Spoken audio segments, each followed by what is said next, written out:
You also translate it into English, or shall I start answering? Okay. For the sake of the listeners, some don't understand Arabic. Yes. We are discussing the tour of Hudur in Germany and Holland, Belgium, and inshallah we will continue discussing this and to see what were the points which Hudur likes to explain to us. Sometimes the English is longer and the Arabic just is smaller. Sometimes the other way around. That's life. Now, I tell you one thing. I'm planning to have all the programs reproduced into Arabic, because just by telling you in gist that what questions were raised and what answer was given, that would not be sufficient. That would not add much knowledge to the viewers' understanding of Ahmadiyya. It's much better to put the questions in the words of the enemy or antagonist, if not enemy, or a simple inquirer. In each case, when I answered the question that was translated into German, or generally my answers were in English, but sometimes in Urdu, but mostly in English, German, Turkish, Arabic, this and that. But that translation of Arabic was not, in my opinion, as excellent as Hilmi Shafi Sahib can do it. And because luckily most of the answers were in English, so Hilmi Sahib can dub the videos into Arabic in the space in which other translators are translating. So that would give an excellent addition to the Arab Liqamal program, Liqamal Arab programs. And after we have collected this material and prepared it, I think we could make it a daily thing. Instead of just 1 hour, 3 times a week, I would like this to run into 1 hour daily at least. For that, enough material is available in Germany, plus some in Holland, some in Belgium. But that is not the only tour which I made. I have been going visiting other countries in the world like America, Canada, Africa and so on. So if we have some help for Hilmi Sahib, somebody who can translate, if not as good as Hilmi Sahib, at least he should be able to do justice to the answer and try to repeat the same spirit as runs behind the answers, then inshallah we'll have plenty of daily programs. That is one thing which the Arabs complained about repeatedly, everywhere, Ahmadis, non-Ahmadis, all alike. They said we have become, some were addicted. They said this program is so popular with us that those friends who come and see, they get addicted to this program. And more Arabs who were Ahmadis before but didn't know much about it, they understood the basic questions, the differences, and were satisfied that Hazrat Islam was appointed by Allah. But as far as the details of Ahmadiyya, the understanding of the Quran in Ahmadiyya, the understanding of the world around in Ahmadiyya are concerned, they had very little knowledge of that. So with the grace of Allah, they told me, many Arabs, that now we know we are entering into a new era of knowledge, a new era of much wider atmosphere, where our personalities are growing. And I could see the mark on their faces, absolutely transformed people. Similarly, the non-Ahmadi Arabs who came, they were very happy. So that is why I am suggesting that from now on, inshallah, we should make preparation very quickly, as soon as possible. Then give them a view of the whole tour. Instead of my telling them what happened, they should see it with their own eyes, hear with their own eyes. Right? Those programs which are done in Urdu, because the translator did not know Arabic much, not English much, so So he wanted me to say in Urdu and then he would translate it into other languages. They would pose some difficulty. There are some programs. Also, my khutbah to Jummah there and my question and answer sessions like in Holland were mixed affairs, some in Urdu, some in English and things. So the Urdu part I think should have been taken up by some friends from Syria or from such places where they know there are some Ahmadis who know excellent Urdu and Arabic as well. So the rest I would like to be translated by Sayyid Hilmi Shafi, because all over I have heard excellent approval and good applaud about the way he does it. It's not just the translation. It is he is putting into himself into the translation, projecting his feelings exactly, and ups and downs and rhythm, so that I feel, as what I said, he's exactly transporting it onto other people. So that is what the people like, and they keep on writing to me loving letters for him, Mishab. Inshallah. The maximum programs which you can make, God bless you and give blessings to your time, you do it, and then if we have 1 or 2 months battery available with us, then we'll put the program on the air at least 1 hour daily. In the meantime, we are trying to increase time from 6 hours European time to 24 hours European time, 24 hours Asian time, 24 hours African American time. So from then on it would be a round the clock service with the grace of Allah, and we can afford then to fix 2-3 hours for Arabic, continuously, and different languages require special attention: French, German, Arabic, Russian, etc., etc. So Bangladeshi, other languages, Afghanistani and Persian or Pashtun. So then inshallah we'll find 24 hours to be even smaller. The way it's expanding, we may have to get another 24 simultaneous hours. But so far, with the grace of Allah, we are doing it, and Ahmadi's pockets are open for this. But we'll have to seek special blessing from Allah to increase the capacity of Ahmadis to maintain this very, very high load. It's so heavy financially that 2 years ago I couldn't believe myself that we'll be able to support such a program. But God drew us bit by bit, into it, not knowing what we were undertaking. These are Allah's ways, In the beginning you think it's a small thing. Like the Muslims at Yawm Badr saw the enemy to be much smaller than they were. So the enemy is taking us to be too small. God is showing us the enemy to be too small. It is to our advantage in either case. That is again the beauty of the Holy Quran. If a man had conceived such an idea, he would have did it differently. In case of Muslims, a different plan. In case of Kuffar, a different plan. But the same psychic phenomenon, human nature's work, produced wonders of a nature which were both advantages to the Muslims. See, this is exactly what is happening in case of MTA. We took it to be a small thing, and we entered. Then we knew how big the load was, but by that time our capacity increased, not capacity but taqa. Wusa remained the same. Allah knew it. We didn't know it, but Allah increased our taqat within the wusa.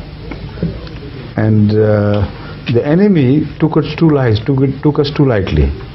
so lightly that I can quote one example, for instance. In India, in an area which is mixed with Indians and Muslims and Hindus, but Hindus, of course, are in majority. The Muslims, they are very bitter enemies of Ahmadiyya. During the last year, we made breakthrough of thousands of bay'ah in the area where for years there were hardly 2 or 3 bay'ahs per year. It was a big breakthrough, and they were put afire, they were aflamed, the enemies. And they were surrounding a few poor Ahmadis, a mob among them, and were teasing them or were planning perhaps to damage them bodily as well. When a Hindu who was watching this, he came forward. He addressed the Muslims. He said, look here, previously when you used to oppose them, there was some sense in that. Maybe. We don't know the details of your differences. We thought you were a very big, powerful community, small things. There would be some sense. There was some sense in your position. Now since MTA has started, I tell you, I have seen, he had seen it himself. He said, you have no way left now. Leave them alone. They've gone much beyond your power to reach. And you just can't do anything to stop them. So this is how Allah has brought us into it. So that is why I hope, inshallah, God, who has given us strength to the extent which we had no knowledge that we had. God gave us that much. He can increase it further. And Wusa also can be increased by Allah according to His own plans. So that is, for the time being, the programs for the future. Then I would request you to ask other questions, because about the German tour, I think it's much better to reproduce it entirely. See, the mullahs in Pakistan saying that MTA is just television, and if we have a television, we can counter it. But they don't understand. Nobody is going to listen to them. The way they speak, the things they speak about, the little of Quran which they understand, and the large part of Quran which they misunderstand, and the little of the world they know, all this is going to present an ugly image of these ulama. So the more they come on television, it will be advantageous to us. I'm praying, let them come. Because we know it is advantageous, because in Pakistan, for instance, they have propagated against Ahmadiyya in the worst possible terms. They have tarnished the image of Islam, of the Khalifa, of all the holy people in Ahmadiyya, of the Ahmadi beliefs, etc. So the maximum anti-Ahmadiyya propaganda they could make, they have already done. What else will they speak on television? There is nothing left. All Pakistan knows what we are according to the mullahs. Now when we appeared, without fail, every time when they watch Ahmadiyya television and see us, they start abusing the mullahs. What big liars they are. They call them non-Muslims. These people, they know Quran better, they know Islam better, they know the world better. If there is an Islam, this is it. So even the mullahs, many among them who have this taqwa, seed of taqwa in their hearts, they are turning to Ahmadiyyat now. This is what has agonized them. So how can they answer this on television? If they do, people will be able to compare. First of all, their programs are not worthy of attention of the people. They don't like, naturally. Today I read an advertisement in Jang dairy paper. It's Mr. Maulana so-and-so, or the Qutab and Ghaus and this and that. A great Sufi is coming from Pakistan. So please come to meet him at the station. And remember that a free bus is organized for all those to carry him to there. Now, if this is their interest in their ulama, that from here to the Heathrow airport, they cannot go unless their ticket is paid for. How can they compete with the community where from all the corners of the earth people, fly and spend their own money and save their money the year round and come to attend, and they are grateful to Allah that God gave them opportunity for this expenditure, this capability to come after spending their own money. And then they also pay chanda after reaching here. How can they compete such a community? It's impossible. This is manifestation of Islam at its purity. This is the Islam which was brought by Hazrat Muhammad Rasulullah Sallam. Can you ever imagine Rasulullah Sallam so piteously begging for money and nobody attending, nobody taking care? They run with their hats in their hands, and their rumals, this shoulder spread on the floors. Please give us money for the sake of Islam. Khatma nubuwwat. Now, when they say Khatma nubuwwat, they have finished the nubuwwat anyway. Nobody listens. They pay some 50 pence, a pound at most, maybe. Some very big man, very rich, he may turn out a 5 pound note, that's all. When I ask for money, when I say, all right, give 100 pounds, they throw thousands of pounds. And those who can't, they cry. This is Islam. How can they combat Islam? It's impossible. So they run to the governments, they run to Saudi Arabia, cooks, and they say, look here, this is what has done, what's happening in the world, what are you doing, give us money. They all beg money from the governments, and even if the governments pay the money, what's going to happen is their programs will become unbearable for people unless they play music, unless they show dancing or some things.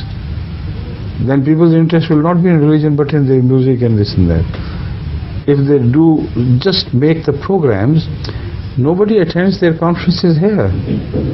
Why should they sit before the TV watching the same mullahs? You see, we are so small in number in England. Comparatively, they are 100 times more. If not one, we are 2%, no more. But at our jalsa, you see, the whole ground is filled with people. And when they propagate and advertise and make noises and propagate for a month ahead and go to every town and tell them, look here, Khatma Nubuwwat conference is to be held on that and that day. Come in large numbers. You are the custodians of Islam. You should defend the cause of Islam. Come and get it. And when they gather, you know how many they are? The normal attendance from morning to night, I'm going to tell you, 150, 400. Then they went out and came, and the maximum with the number which reached was 2,500 or 400 thereabout. That is all the audience they do. This is the interest of the people, and you shouldn't forget that most of the boys of their schools are brought compulsorily and freely from different cities. And then they are in fights. Mullah is fighting with Mullah for more time, and somebody is shouting at them and somebody is shouting back, and they start, according to the programs, they should start first, let's say at 12 o'clock in the mid-noon. Instead of that, they start 4 or 5 o'clock. That is the punctuality.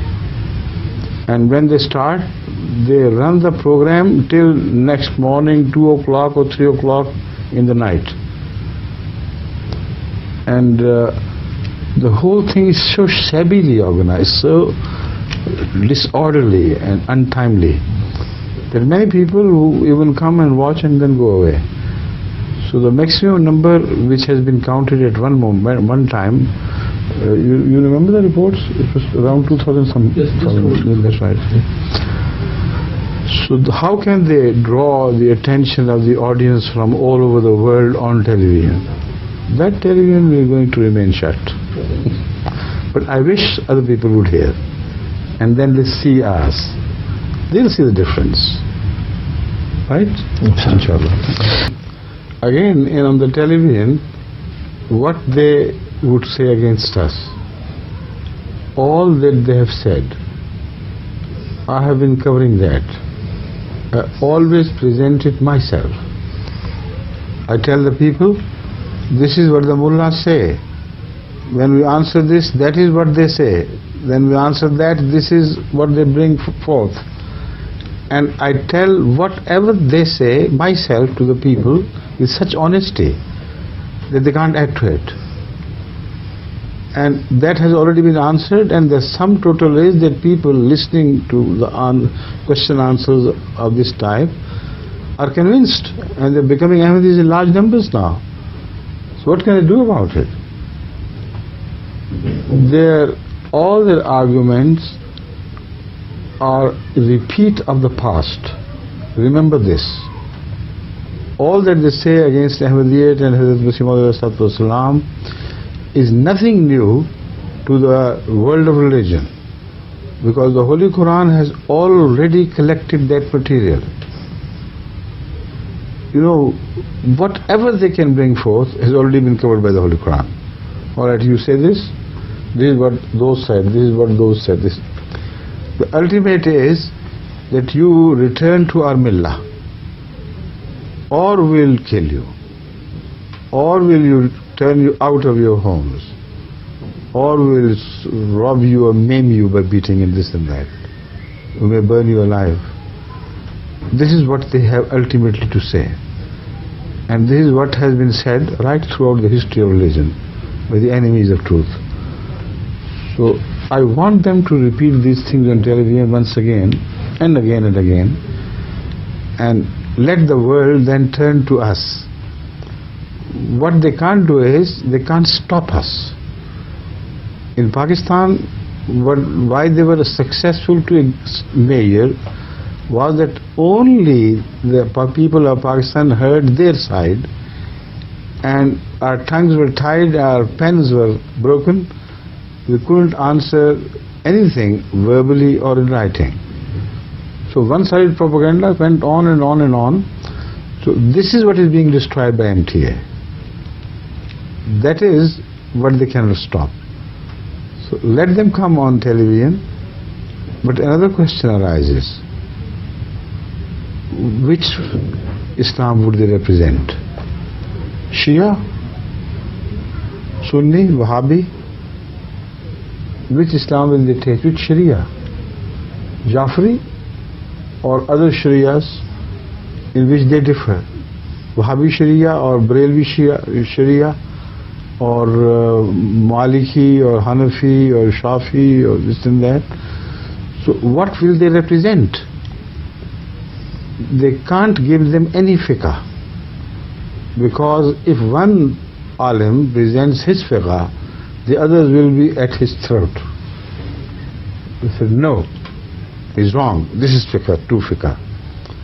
And if Hanafi says something, Shafi would come and say, no, don't listen to them. This is the true fiqh. So how can they present Islam in one single unity? The moment they indulge in it, then they will know what they have bargained for. It will be difficult for them to undo it, because if it is only Saudian faith, if it is Saudian money, then it will be Saudian faith. Then all the rest of the Muslims and Iranians, etc., they would turn against them or open their own television station. So that infight, which was so far kept to a degree away from the public eye, would be splashed onto the public view. And somebody would say, don't wash your dirty linen in public, please. We don't have such problems. We have one unity in Islam. What we present is just we. Ahmadiyya television has no two views to offer, just one single view. This is the beauty of unity. How can they fight unity? It's impossible.